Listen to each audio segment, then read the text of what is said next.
Welcome to the Uncommon Communicator podcast, where we bring enlightenment to the topic of communication. I am really pleased to have Lance Furuyama, the rising star of Lance, on the podcast today. We're going to talk about kind of his dive and his take on communication and where he has taken his business. Really, I feel like has been a vehicle of communication. Trade Partner Headquarters, HQ, right? And Lance, why don't you jump in? Tell us a little bit more about yourself. Yeah, hi, James. First of all, thanks for having me. I'm a big fan of the show, so this is a little surreal for me. But I live in the Bay Area, California. I do work for an electrical contractor on the operations side still, and I started Trade Partner HQ earlier this year, primarily to help business owners, consultants get their voice out, not in so much of a salesy way, but really telling their story and differentiating themselves. That's what really made my first connection with you as well, too. And you used all the right words, which is getting your voice out there. And that's something that I've refined probably over the last few months. I even had this in a conversation with Jen Lacey, where I really began to understand what is my real purpose? Like, what am I doing here? Why am I giving this podcast away like this? And you give a ton of content away as well too, but it really comes down to giving people a voice. And that's what initially made that connection with you, is you are giving people a voice. And I didn't realize it had only been or this year. So we're talking 2023. I don't know what year we talk right now in this week. What week do we talk about? What year are we in? But yeah, it was about March 2023. Yeah. That's amazing. So what spurred the birthplace of Trade Partner HQ? It was really just a part of me that wasn't being satisfied in my job. I mean, I'm completely on the operations end, and most of my communications with people aren't great. They're usually kind of brought in as the goon at the end of the day. I mean, that's really what my role is as far as communicating there. But I don't enjoy that route. So I've been really working on communicating before there's an issue. And I enjoy getting to know people, but those circumstances weren't allowing for me to really get things off on the right foot.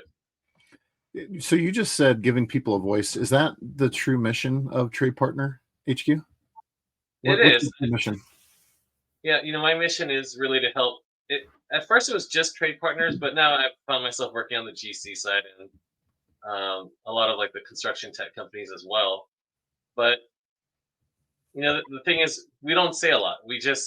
People listen to respond, and I found that there's a lot of gap in there where if you create the platform and create the environment for people to have curated speech, right? Like, I'd rather dive deeper into a question than just hit all of the boxes and continue moving with my pre-rehearsed questions. Yeah, I love that. And that's well, so let's talk about the format of this, because what you're doing is, I don't want to say it's groundbreaking, because I haven't seen it. So if I haven't seen it, it hasn't existed before, because I'm as old as dirt. So it seems and appears to be very groundbreaking, where you're giving really a business and a trade people who don't communicate on social media very well, which is where we're not in newspapers anymore. People, like, we can't hand flyers out on the street and get people to go. So you're curating, which I love that term, these conversations with people. What I guess what spurred that idea, like that need? How did you see that need develop? Well, it started off as something that was a fun project for me, which is that Business and Beyond live stream that I do on LinkedIn. And I don't share the questions with anybody beforehand. And I just want to have conversations, right? I mean, in construction, we all say we're best in class and this or that. And like at the end of the day, like Cody Fournier says, you remove the name and look at the stats and everything, and everybody looks the same. So I figured an advantage for somebody is to, if you do an interview with me and people relate to you, you're going to attract them. If your style rubs them the wrong way and you repel them, that's even better, because it's better to be finding that out now than when you're under contract and finding out that you guys are oil and water for them. Well, and that's very true. And I love the fact that you give a platform for people to talk about those things, but there is that part about making that fit happen. And I'm on the general construction side. Sometimes we get to choose who we partner with based on relationship, based on however the project, pricing is structured. But other times on some fixed price situations, we're having to go in with the low bid, which is always still the wrong way to go about any type of business, especially if there's no relationship. But we're not afforded that time to develop that relationship. And that is the same as if you're hiring new employees. They're in construction, there is such a empty pool. Like if somebody wants to get in to construction, right now's the time to do it. It's been that time for the last probably 5-10 years. The pool is wide open, and you can pretty much go anywhere that you want to go, and the money is starting to climb because those needs because there's such a need for it. But because of that need, you're not taking time to get to know that person. You're trying to fill a hole. You're trying to fill that spot. There was a story that goes back. My dad was a general superintendent or general foreman on a project at NUMMI. In fact, out there by you in California, he was at NUMMI, and the superintendent. That NUMMI is the New United Motors. It was the partnership between Toyota and General Motors. My dad had worked at General Motors. My grandpa worked at that facility as well too when it was General Motors. So a little history going back. Lance and I come from similar roots out in the California Bay Area, but he was on this job, and they called for 50 millwrights to come out on this job. And so as they showed up, that superintendent at the time, he's like, nope, you don't have the right coveralls on. You don't have enough tools. You don't have enough this. And my dad was in there physically writing. That's back when he had to write the checks, writing the 2-hour show up time for that guy, because they were weeding through their pool of people that they had to do this construction job. And so he ended up with 30 people, and they knew that they were going to get rid of 20 out of those people. And when you do that, you're going to get, I don't want to say the best of the best, but you're going to get the better guys. I've been on projects where you have 5 to 10 open spots of work to do because they're not there. So that's the same thing I think we see within our trade partner world, where we're not getting to know them. We're just trying to fill those spots. And I think the platform that you're bringing, which is saying, hey, let's talk about, let's talk about you, get to know the person. Cause I think that's the move in our trades. Do you see that as a change in construction right now? My dad's old school style, and this was 40-50 years ago, that's not the style we're doing today, is it? Yeah, I feel like it has to be intentional. Like every time I go to like a kickoff meeting, I always tell people, I'll wait till you finish drinking your coffee before I tell you this. I I always tell people, if you step back in the room and all of the trades are there, it looks like dogs sniffing each other's butts at a dog park. Like everybody's kind of chest out, kind of eyeing up and down, like, who are you with? And they leave it at that. They don't even try to get to the point where, hey, we're about to work together. Let's find out a little more about each other. And people put that on the construction manager or the superintendent, but that's not it is part of their role, but we need to be more active in being approachable. Like, I feel like everybody's just staring each other down, looking for scope overlap, and already like chomping at the bit to get in each other's business. Yeah, well, and sometimes could have been relationships earlier, but in other times it's just the positions of the role, right? That you're ready to fight with the electrician because he's not going to sweep up after himself. So there's some of that, just already knowing that going into the role. But I like your analogies, and I do love analogies as well too. But and thank you for letting me put my coffee down, because I would have spit it all over the screen. But that is exactly it. I mean, that's a perfect analogy of assessing people in a room and how they're going to begin to interact with that. But I'll disagree with you. I think it becomes the role of that leader, that superintendent, or whoever's facilitating that room, to break those walls down. And that's what we haven't been doing in every situation, is to break the walls down in communication, to get past it. Let them, you know what though? Then, because I just got a new puppy, the sniffing's very important. So it's a very important social aspect in a dog. It may not necessarily be in humans, but what we're doing is exactly it. We're sizing each other up. We're checking each other's health. We're seeing how we're going to get along with each other. So a little bit of that is okay. And you do know sometimes who you're not going to get along with right then. You know it right then. And at that point, for me, that becomes the focus. If I'm going to get along with Joe, then that's great. We're going to be fine. Then I have to make another effort, a deeper effort, to get to meet whoever that other person seems to be a little bit of the top dog. And there's always a top dog in every pack. Yeah. So in your role, I mean, if a superintendent's listening to this, what would be some ways that they could help facilitate? I mean, if we're not going to like each other, that's cool. At least let's get that out of the way and figure out how to work together. What are some ways to help them navigate that?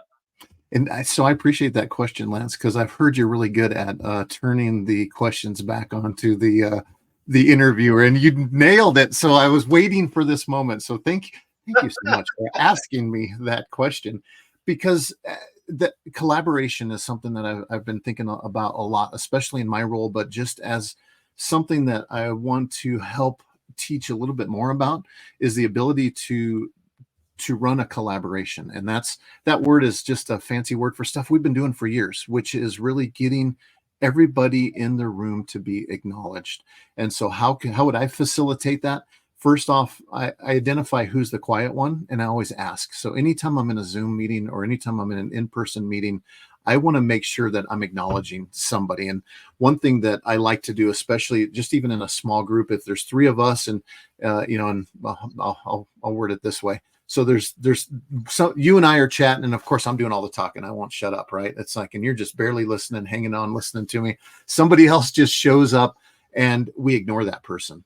That as soon as somebody else drives up, I get a knot in my stomach if that other person is not even going to acknowledge that, because I've been that person before too, where you've walked up, you go to, and sometimes it takes a little bit of confidence to come up.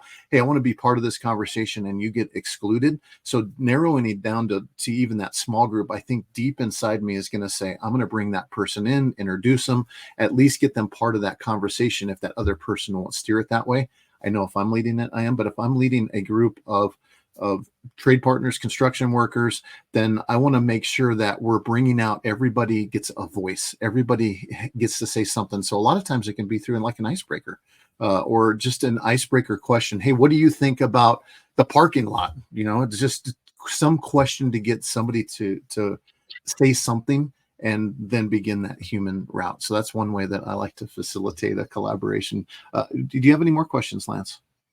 No, not yet. Okay, we'll get there. I like that. I like that approach, because a lot of times the super will just sit back and watch the dogs bite each other and be like, "Oh well." And so that what you just said is really an issue within construction, because in some cases, and I've seen it, and it's not in the organization I'm in right now, but I've been on the jobs. I've been a trade partner for most of my career. I started in the trades as a millwright. I worked for trade partners for GCs. So I've been on that side for almost over 30 years of my career.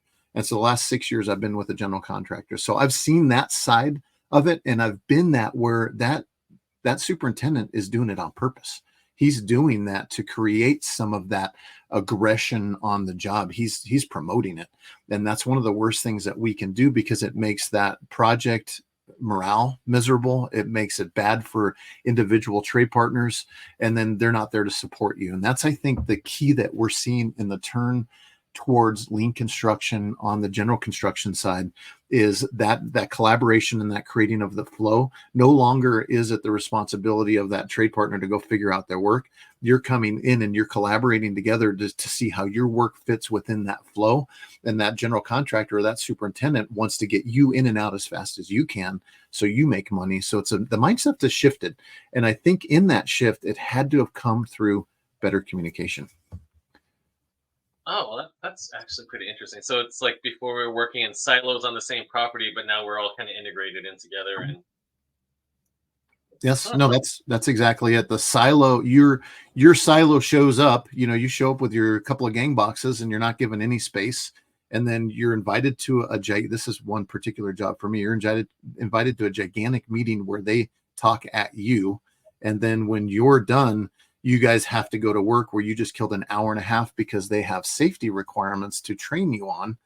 This was a project that I did actually down in San Jose, and we were there for 4 weeks. I had just a small job. We're putting in some elevators, this kind of 2-floor, one man or material loaders to floors for at the time, one of those data center. It was a secret data center in downtown San Jose. The data centers were new at that. This is in the 90s. I don't even want to tell you how long ago it was.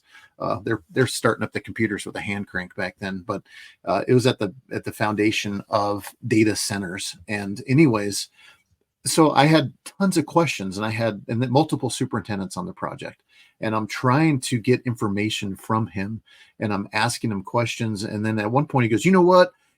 I spend more time. You're the smallest You're the smallest sub that I've got, and I'm spending more time with you." He goes, "You need to go figure it out."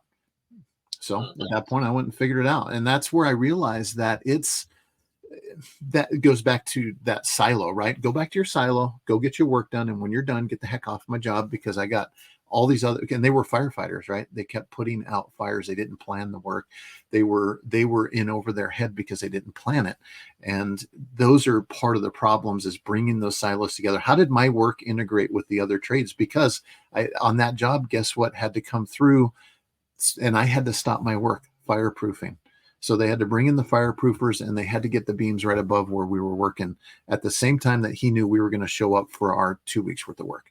So it's just that, and that's what I'm trying to communicate. So definitely breaking down silos is a key, I think, in our construction and in communication as well too.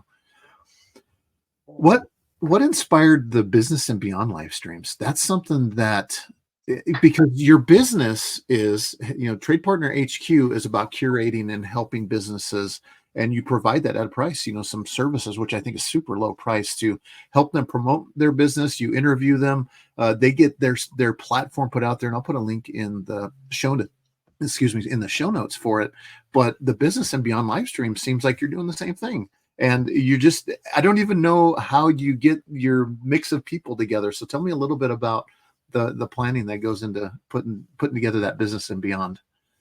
Yeah, so that was pretty interesting.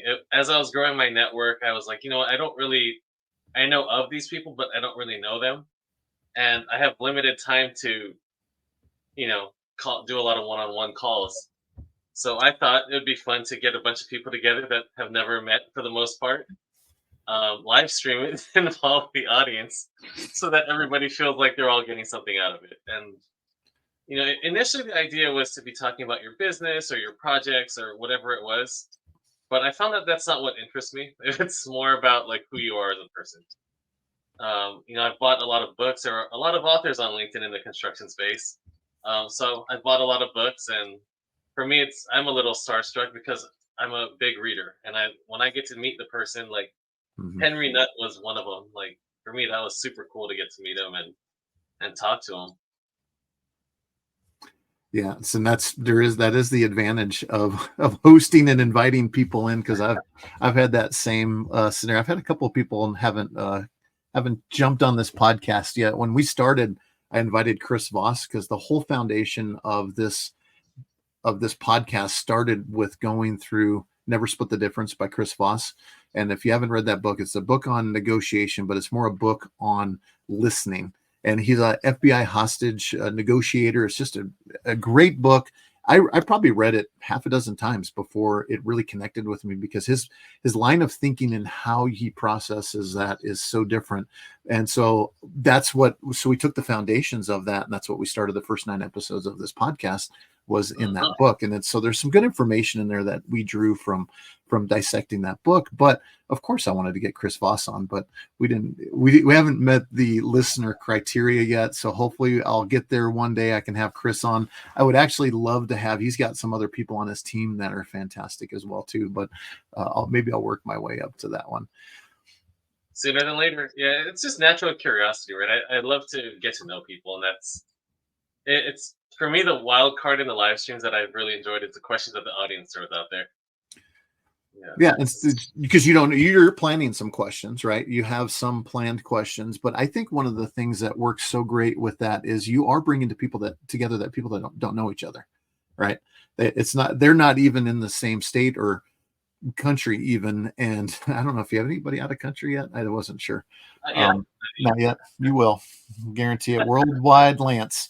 But it's the interaction you start getting between the people, and I think that's what really brings those depths of conversation in as they start playing off of each other, because that's what you get when you have, four people in a conversation versus just you and I. You start building a deeper conversation. They don't even, they're helping themselves by learning from the other people. And I think that's something that you've developed through that process, which has really been kind of neat to see evolve. Have you seen it grow and evolve in how you present those things? I have. I've learned. I have my questions ready in case the conversation stalls out.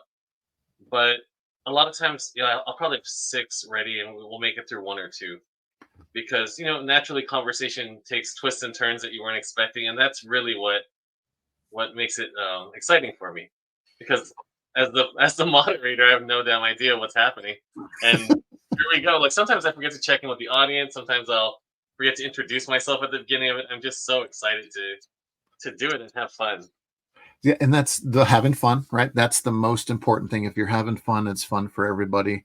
But what I haven't seen happen in your live streams is people going off the deep end. And I've even heard this. I'm part of uh, some small groups that talk about podcasting and host and how do you host and stuff like that. And they, how do you keep your guests from going off the rails? And they talk about having bad content and all this other stuff. And I'm like, well, you picked the wrong people. And maybe you're facilitating it wrong, but all of that, it can happen, because this happens on our job sites. And that's something, it's another skill to work on as well too. You get the guy who just wants to grandstand on your projects and try to control it and run it. I haven't seen any of that at all in the live streams that you facilitated, but that's always that kind of, you're on the edge of, it could happen, right? You could go on somebody could go on the monologue, and it's going to be up to Lance to have to steer him off of it in a kind and polite way. Well, I think a big part of that is behind the scenes, right? Before somebody's on the show, or as soon as they accept the invitation, I send them a document with expectations and kind of the pre-event marketing and the format that we're going to be using. And it's a loose format, that's a given, but there is something there. And I'm when I open up the show, I'm saying to be respectful of people's time, blah blah blah. I'm talking about me, but it's implied that it's for all of us. So it's an expectation that's been set. Well, that's a great way to do it too. You imply it about yourself, but you're like, I'm going to hold you accountable to it. But I think what you're doing, it should happen in every meeting, every conversation. So what you're doing is just really, really good foundational have a meeting. You're showing people how to have a meeting because you set those expectations up front. Then you don't have to worry about derailing it later. The whole thing with lean is they talk about this Elmo. Have you heard anybody talk about Elmo? I have. Enough, leave it alone or something. I should know what it means. But anyways, they physically bring an Elmo doll in, but it's enough, leave it alone. It's like you've gone on for too long, but there's an expectation in these meetings because they are formatted to be as efficient as possible to say, okay, that's a later conversation, but that's about setting expectations, which is exactly what you do when you do that. Yeah, for me, the biggest thing has been expectations put on me that I wasn't aware of and that I never formally accepted. So for me, I always, whenever I'm in charge of something, I'm always carrying that in the back of my mind because there's nothing worse than busting your butt and finding out you're going in the wrong direction that the person in charge wasn't expecting. So that's doubly frustrating. Yeah, that's very true. Now so we talked about having you on the show, you talked about your communication being raw. And I thought so your communication style, and I've studied communication styles, and that's one of the goals of any uncommon communicator is to understand the styles of other people, because you have to adjust your style to fit people to make the right mesh. And that's the key. Actually, I call it a combination lock. When you're communicating with somebody, you got to find out what the combination of technique, style, attitude, tone. I mean, there's a whole bunch of different things in making and connecting with people. And you're an incredible connector. And I think it's just because you're the cool California kid from Hawaii. That's what I think it has to do with. You don't come across, and I don't want to offend anyone from the East Coast, but you can be more direct, but you consider your communication style raw. Tell me a little bit more about that. Yeah, I mean, usually I don't hold back. I mean, fortunately, I'm not dropping f bombs left and right on this one because it's the end of a very chill week for me. So, it was just process review and haven't had to really interact with too many people that have gotten under my skin. So I'm just chilling. It's nice, but as far as raw, so here's a fun story that happened earlier this year. I bought a book. It was kind of like a thesaurus on steroids. I wanted to improve my vocabulary and do this and that, which is cool. Like I like to Mhm. do that. But I found myself like very. I tried dropping some words in, and people were just kind of looking at me like, I don't even know what that means. And I'm like, neither do I really. I kind of have to look at my cheat card over here. And that's not authentic communication. And, you know, if to me, communication is you have a point to get across or a question, the other person understands it clearly, and you can have a conversation. So for me to throw all of that window dressing on it, it didn't add value. It actually detracted from the conversation. So that's kind of been a weird thing in 2023. I wouldn't call that weird. I think that's uh, anybody who's willing to build their vocabulary as well. I think that's cool that you got a Arnold Schwarzenegger thesaurus, so you can. I mean, to me, any thesaurus is going to be a challenge because trying to learn words. So no, I think that's pretty cool. But when you talk about raw, I had to look that up because that's not one of my categories. Like you have a communication style, but it's certainly one that connected uh, with Tony Robbins, apparently, because and he comes across as raw, and that's one thing that does attract me is having people speak with candor. That's a conversation I've had with Adam Hoots. That's something that I'm working on because I tend to want to facilitate in a softer mode, I guess is what I tend to do. I tend to diffuse. I am by nature, I'm a mediator. So I will want to mediate something like that. But I find that those that come with the raw communication, now I'm craving that. Now I want something that's going to be more direct, quit beating around the bush, which I do a lot myself. But this is there's actually a definition. A raw communication style is a type of communication that is without finesse. And I'm like, that's not Lance. So I don't think Lance looked up the definition of that because you've got plenty of finesse. It is direct, and I think that's probably what you're talking about. Is you can be very direct, and this is interesting. It stings and creates tension beyond what anyone normally desires in a relationship. And so again, it's another negativity, but then I love this is how they clarify it at the end. Sometimes raw communication can be unexpectedly effective, but I think in general, we need more raw communication that is curated properly as you do, coming in and bringing that type of communication with, it's not unfiltered, but it's open. And so is this how you grew up? Is this how you learned to communicate growing up? You know, like for a lot of my life, I communicated like a phony, to be honest. Um, I'm from Hawaii and we speak a lot of like pidgin English. I'm not sure if you've ever heard that, but it sounds it's English, but not really. There's a lot of twists on it, like broken English in a sense. And that's cool. Like everybody, it wasn't my thing. So I felt like kind of the outsider because I refused to do that if that's not how I spoke. Um, I joined like an executive association when I was 30 back in Hawaii, and I was doing like a presentation on waste diversion. And this was a room of like very accomplished people, and basically where I'd want to be even now in 30 years. So I was like crossing my T's and dotting my I's, and had a weird special phone voice ready for the presentation. It was so fucking weird, man. Like I couldn't believe it. Like as I was doing the presentation, I was getting distracted because I was also having to think about how to talk and what I was gonna say and what I was presenting. So in the middle of it, I said, "Hey guys, man, like, sorry, this isn't me, but we're just gonna get it done. I'm gonna ditch this slide deck, and we're just gonna talk." Huh. And from there, like, I think it gave me the space to be myself Okay. because I could see that I was losing the room, and I could feel like you're not even giving yourself a chance to present. They brought you here for a reason. Like, do what got you here. Yeah. And That that's kind of where I look at it that way because I was dropping in some colorful language and it's not exactly a setting we're in some fancy country club ballroom, and I'm like, you know what? Fuck it, let's just go. Like, this is what's happening, and they ate it up, right? Because it stood out in that room. It was so different. It's so different from the way that people communicated that it got their attention, and it wasn't intentionally to get their attention. It was just because I couldn't get through the presentation the way that I was doing it. You'd prepared it and you couldn't even get through your own presentation. And Couldn't even so get through it.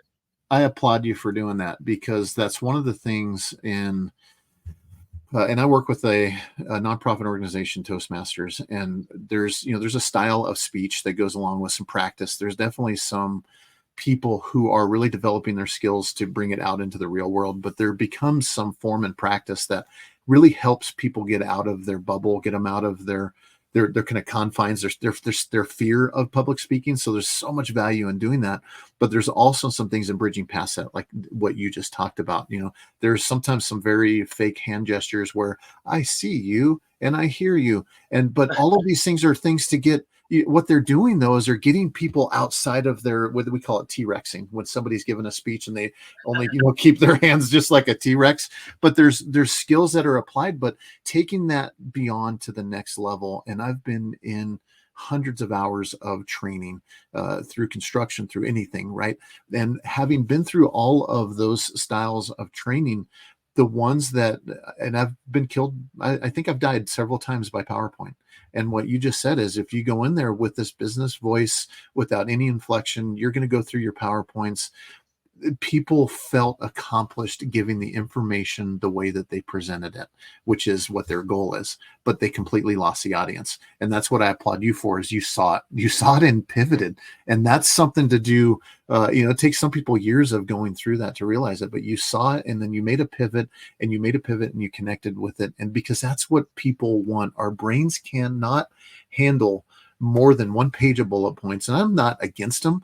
Although if I give a speech, if it's an entertaining speech, I like to give them in a TEDx style with a picture, and then the picture relates somewhat to what I'm talking about. But there's stuff in what you and I do in presenting information. We have to present the information in a way. There's a lot of data that we're trying to give, but there's a point where you've gone too far. And so I love that you have approached that. And so that was kind of an aha moment. I'm always looking for moments of enlightenment. And it sounds like for you, that was a mind shift. That was an aha moment that you pivoted in right then. And this was how many years ago? This has been about 11 years ago. I see, you even got it down to 11. I love that. I'd be like, oh, 10 to 20. Oh, that's fantastic. And so that's taking that kind of raw, turning it raw is basically what you said, because you saw some value in doing that. How do you practice that in your communication now? Is it hard for you, since you said that you were were you sugarcoating things, or those were my words? I definitely was. And I was afraid to have tough conversations beyond the surface. And I found out no business gets done at the surface, right? You got to get deeper than that. If there was a problem with, tools being left all over the place and people not cleaning up, like, that's the issue. Isn't that there's a drill on the ground? It's like, why is your standard not up to the snuff? Why? Like, let me talk to somebody a little further up and see if there's a root cause that this is okay. Yeah. Because if you notice a trend amongst their crews, no matter which job you're on, that's not it is a crew's issue, but it's more of a cultural issue, right? And I'm not afraid to ask and drive down a little deeper with it. Yep. No, I love that. And that's, I tend to ramp it up. That's kind of my style, because I've worked around those general contractors, those superintendents that just going at 100 miles an hour every time, yelling, screaming, and that's their style to get it. I like to ramp it up, is what I like to do. First, I'll ask, and then I'll ask strenuously, and so you'll get to the point where, it's probably not a great style, but I'll tend to, I'll lay in on a little bit of the guilt trip thing. It's like, man, we talked about this. Can't you remember this? So then you get to the point where you ramp it up. I'm never going to yell on the job. That's just not who I am, but I will at some point have to ramp it up to somebody who will fix it. And that's what I have found, is there's always somebody in the company, at least you hope, And you don't know that, right, until you know that trade partner that's willing to fix that situation. And I think what you talked about, tools all over the place, I think that's one of the worst things that shows somebody's ability to provide quality work and efficient work, is if they don't take care of their tools, if they don't take care of their job sites, if they're working in filth. Those are things that, as we continue to help our trade partners become better, a cleaner job site provided for them and them to provide it as well too, are all things that help foster that environment. But we do it through communication. Like we're setting expectations of those type of things. Yeah, and one thing I'd like to speak on while I have a platform Platform is yours. everybody gives superintendents such a hard time about being shitty communicators, but if you think about it, what other role are you in where 24/7, whatever phone call you're getting probably isn't a good one? And it's always some unexpected thing. You may have everything figured out, and then one thing down the chain throws everything off, and you're all out of alignment. I mean, that is.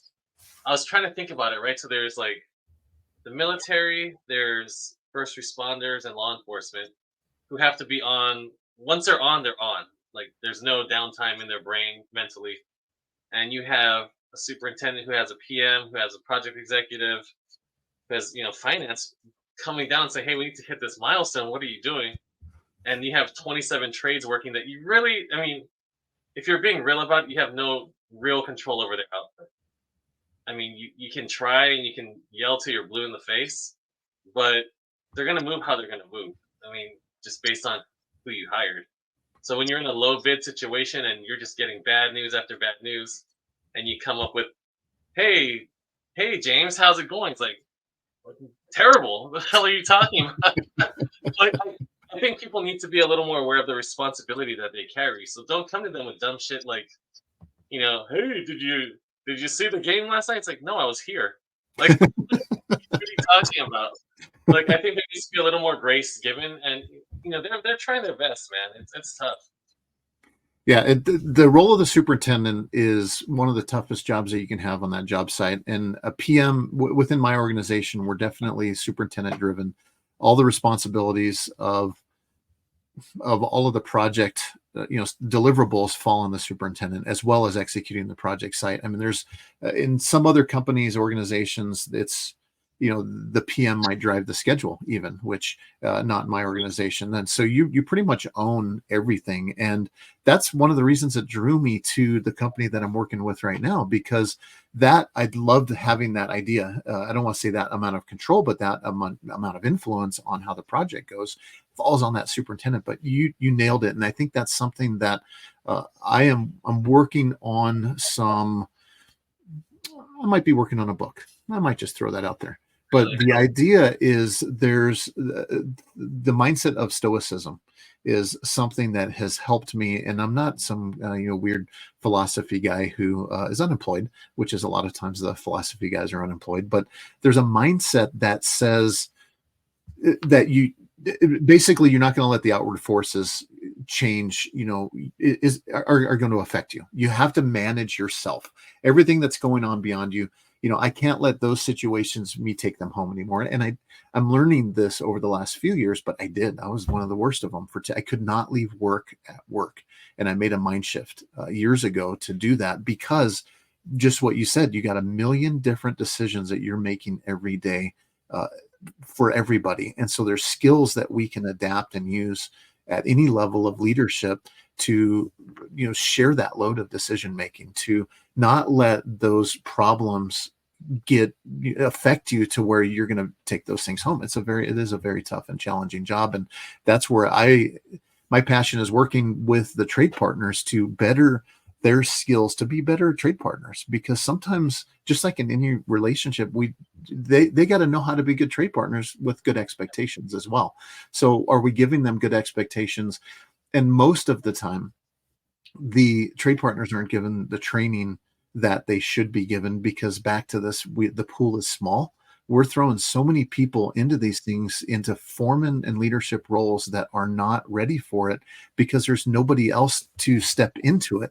So now we owe them the training. And that's what I want to see in the next 10 years is, and that's what you're doing by sharing through your platform. There's several of us through this No BS tribe and through some other connections that are saying, we're going to take this information and we're going to do our best to get it to this young generation, because there's no reason they need to go through everything that we went through, because they're smarter. They have a better access to information that we've ever had in our life. And, being able to connect those dots. And I see you doing that as well too, by just getting it out there and showing the human side of construction, the human side of communication, really. Thank you. Now, in your company, do superintendents have a say? I mean, maybe not the final say, but a say in the selection of trade partners? Yeah, very much so, depending on the contracting style. There are times, but yeah, we're always brought in and we're given a little bit of choice, but because we're also the responsibility of the budget is ours as well too, we have to look at that and think, and I've done this. It's like, okay, they're $20,000 less. I know the challenge that trade partner is going to bring, but I want to make sure that we have the right budget to be able to go in there. So you'll make those decisions knowing that. So yeah, there is that decision. Not always, sometimes a lot, when you said 27 trade partners, trades on the job, that's real. And, you're talking sometimes like the project I was just on, I think at 25, I think it was. And it was a small project. We did a larger project down the road, say, I was working on a $4 million project. There was one down the road we're doing at 50 million. It had 26 trade partners. So it's not indicative of the side of the project. It's still the complexity is there. But are we given the choice? For the most part, yes, sometimes no. And then you realize who are going to be your challenges. And then when you know it, then you can approach them with a plan to kind of, as it was worded to me, as like, we need to drag them across the finish line. And so my word was, because this is the trade partner we had to go with and had to finish with. And I said, okay, I'm giving you some rope too. So we're all going to do it. And we all did. And we all pulled them together. They actually, the one that I'm talking about in particular, they ended up, the performance, they were tough at the beginning, very hard to communicate with, hard to get responses out of. Finally, once they were engaged and involved, they ended up being one of the more successful trade partners on the project. And their work was stellar. I mean, it was beautiful. Like, they were a perfectionist. Then that was part of the problem in trying to get them to commit early on. So you have to dive a little bit deeper and to know that, that at the end of the day, I'm looking at how are you finishing? There's always going to be a problem along the way, but how are you going to finish it up? Nice. I like that, because you guys as superintendents own the project for the most part. It made me think of that old Bill Parcells quote: "If they want you to cook the dinner, at least I'll let you shop for some of the groceries." I like that. Say that again for me. Oh yeah, it was if they want you to cook the dinner, at least they ought to let you shop for some of the groceries. I love that. Oh boy, that should be our UC moment, which that's what we're going to move into now. Lance, thanks so much for joining me this morning. This has been a great conversation. I really have enjoyed watching your communication style, and really watch how you've leveraged a lot. And we didn't get too far into this, but you've leveraged social media. You've been able to really connect with people who you're not meeting in person either. People are connecting with the stuff that you're putting out there, and you're giving a voice to people. But through our conversation here, what do you think is the UC moment? The UC moment is the uncommon communicator moment. The one thing we're going to sum it up, because they're going to be fun, they're going to be entertained, but what are they going to walk away with today from my conversation with Lance? Oh, I think it's be yourself. Like, nobody can speak your voice better than you can. Oh, I love that. Don't try to be somebody else. Oh man, we have to end there. Be yourself. I love that. Well, thanks so much, Lance. That's all we've got. See you. Bye.